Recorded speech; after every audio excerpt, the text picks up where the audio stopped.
好啦，大家好，今日係8月20，星期四。嗱，8月份咧好快咧會步入呢個下旬噶啦。咁啊，到底今個月如果有更大嘅波幅點計咧？到底個市況係向上揾高位啊，定係向下行試低位咧？咁啊，以今日嘅市況嚟講，由於指數咧雖然暫時嚟講未能夠進一步穩守250天線樓上，但係始終係穩守喺幾種平均移動線之上。簡單講，試一試高位嘅機會係大大。講清楚，講到尾，就算能夠試高位，都只不過係牛市二期急調一個反彈嘅延續咁解嘅啫，冇咩特別嘅驚喜。睇睇今日嘅情況係點樣？恒指早市咧先高開284點，去到25,779點，曾經一度升到上25,842。呢一刻指數係翻晒喺所有平均移動線之上。咁其後有少少反覆，一度落到去25,632，但係最後咧收喺25,698點，仍然升緊203點。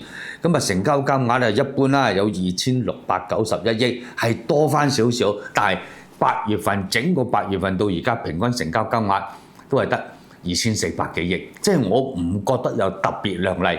順帶一提，琴日個指數其實呢個禮拜開始咧係連升咗4日㗎啦，已經指數亦都係成功翻上去，以收市指數計啦，翻上100天10同20天線之上嘅距離，個250天線係爭少少嘅啫。講形態嚟講，個大市咧係相當唔差㗎嚇，但係問題就係一樣嘢，有冇感覺到市場嘅氣氛好似熱咧？冇，完全冇。嗱，我舉個例子啊，早前比較熱炒嘅股份，例如好似隻華虹宏力咁樣啊，今日嘅價咧係111蚊，仍然係輕輕跌緊㗎。咁啊，981又如何咧？唔係話跌好多，但係都係相對琴日係跌咗1蚊，收喺72蚊。咁啊，建滔又如何啊？一樣係輕輕跌咗少少，收喺45個2毫。45個5毫2，一傳百建滔積層板同樣係有少少反覆，唔係跌好多幾毫子，收喺35個9毫4。咁啊，仲有咧7709嗰啲幾隻比較熱炒嘅 ETF 咧，咁啊今日咧就平穩穩，有少少上升啊，但係大嘅氣候都係未見㗎嚇，都仲要睇下韓國嗰邊嘅情況係點。即係我想指出嘅一種。早前一路比較熱炒嘅股份咧，其實呢一輪咧都係冇乜太大嘅表現，即係變咗咧係一啲好傳統嘅藍籌啊，或者好似騰訊好翻啲啊，巴巴好翻啲啊，或者個別一隻藍籌內銀股又好翻啲，指數咪升咯。但係市場入邊咧係冇乜嘢驚喜嘅，係完全冇嘅。騰訊我睇睇啦嚇，嗱升翻上去咧，今日收喺451個4，最高見過457個4，但係會唔會令到啲市場人士好開心咧？我諗唔會咯，好多喺500蚊樓上揸住嗰啲仲係未見家鄉，唔好講太遠，就算喺470、480嗰啲，而家揸住都仲係等見家鄉。巴巴更加唔使講，135、140蚊樓上嗰啲咧，坐住等見家鄉嘅大有人在。咁啊，指數咧雖然咧係翻上幾種平均移動線之上，有利於進一步向上尋找8月份嘅高位，但係即係波幅性技術上嘅走勢嘅移動嘅啫。我唔覺得市場會有帶嚟太大嘅熾熱嘅感覺。好啦，睇睇個市況先。嗱，8月份直到呢1分鐘仍然係先高後低，指數仍然係由4號嘅高位26,187跌到去14號嘅低位25,089，即係成個月個波幅仍然只係得1,098點。講咗好多次，呢個波幅係細㗎。點解呢？5月份嘅市係跌咗2,117點，6月份嘅市再跌多3,527點，到7月份個市反彈升翻3,018點。先唔好講升同跌啦。每個月個波幅過去3個月都係2,000同3,000點，咁今個月突然間縮到落1,000點，我覺得就唔係咁正常咯。假設今個月有1,500點嘅波幅，或者1,600嘅波幅，咁你一係就穿頭，一係就破腳咯。咁到底係穿頭係破腳咧？嗱，去到8月份嘅下旬咧就好關鍵啦，因為指數而家係騎住100天10天同20天線之上啊嘛，即係簡單講，形態上有利進一步向上挑戰250天線，大概喺25,754，輕輕再咬住26000，一咬住26000就試翻今個月個高位㗎啦。但係呢啲即係技術上嘅一個波幅性嘅移動嘅啫，冇乜嘢代表哇個大市要大升啊，唔係嗰回事嚇。但係對成個大市嚟講咧，能夠稍微做翻好少少咧，總係一種安慰嚟㗎。冇人想個市跌㗎嚇，真係冇。但係問題就係個市升得嚟咧，交投又唔配合，同埋對好多早前熱炒嘅股份，而家仲係處於一個低位。快手我都未講啊，今日咧落到33.2，最後收喺33.604，跌咗幾多咧？大家用算盤嘅。近期嘅43蚊都唔好講啦，穿咗39蚊落到嚟已經係成15%啦。其實指數係向上攀升，但係咧股份個別熱門嘅股份嘅下跌咧，帶嚟嘅殺傷力係唔細㗎，所以升幾百點挨近26000，對我都揸住快手嗰啲，佢唔會開心咯，係咪？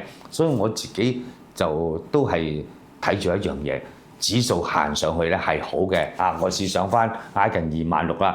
心理上有啲安慰，即係唔係太過差啊嘛。但係問題就係自己揸住個貨係咩貨咧？如果你揸住中移動啊、中銀啊、內銀股啊，或者係匯控呢啲，梗係冇問題啦，係咪？就算有少少嘅高堂嘅整固，累積嘅升幅都係好大啊嘛。但係其實喺市場上裏邊咧，一路打滾一路炒作嗰啲，我諗唔會攞住呢紮藍籌嚟炒咯。咁啊一定係攞啲熱炒嘅股份 AI 相關啊概念股啦，但係而家全條線都處於一個大升後嘅整固之中，所以股市恒生指數無論升幾多都好咧，對佢哋唔會帶嚟太大嘅刺激嘅效應。咁啊，但係始終嚟講咧，掹住26000都唔係一件太壞嘅事。好啦，8月份聽日就步入下旬㗎啦。咁啊，去到月底前咧，其實個大市會漸漸受到今個月期指轉倉同埋結算相關活動啦。咁即係話去到下旬初，指數能唔能夠扭轉呢個先高後低嘅敗局，好關鍵。因為你去到26、7號，你先至再扭轉咧，冇乜太多時間。所以聽日或者下個禮拜1、2要破就下個禮拜2就破咗上去。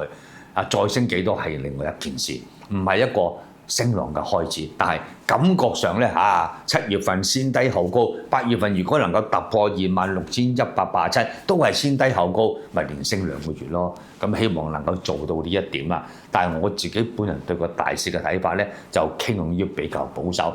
即係你睇住個指數咧，就唔係代表自己嘅組合係有錢賺㗎。問題就係你幾時入市，你買啲乜嘢貨？如果你係一路買住中移動啊、中銀香港啊、匯控啊，咁啊或者內銀啊，個指數升跌你都係贏錢㗎，你唔使理㗎，你仲贏得好開行添。但係你一路揸住啲熱炒嘅股份，唔好話指數跌啦，指數升啊，你都係要輸錢。所以其實個市咧就唔好淨係睇住個市今日升幾多，升200點有錢賺冇㗎，唔係嗰回事啊！升多1倍你都冇錢賺。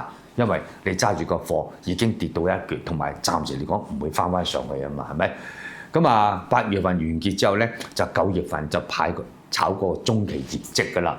其實有冇太大嘅效應咧？對一啲比較傳統嘅股份，或多或少都有少少扶穩嘅效應，但係我就唔覺得市場有啲乜嘢特別嘅驚喜同埋憧憬啦。再講中東局勢都持續不明。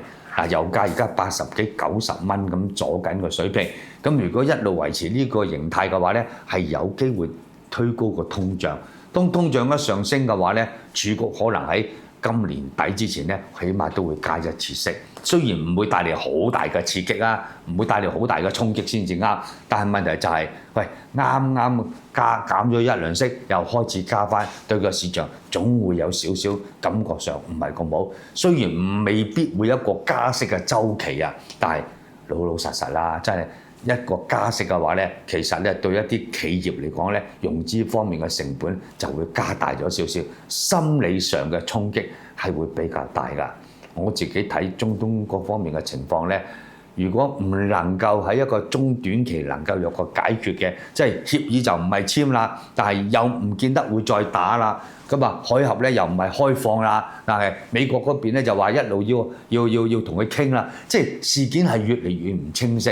咁喺咁嘅環境，我哋作為散戶嘅，我哋有持盈保泰，繼續觀望先咯。嗱，呢個時間如果有炒作嘅話咧，大家都唔好全身投入，盡量輕裝上路就算數啦。但係即使係咁，都要做一做個風險管理。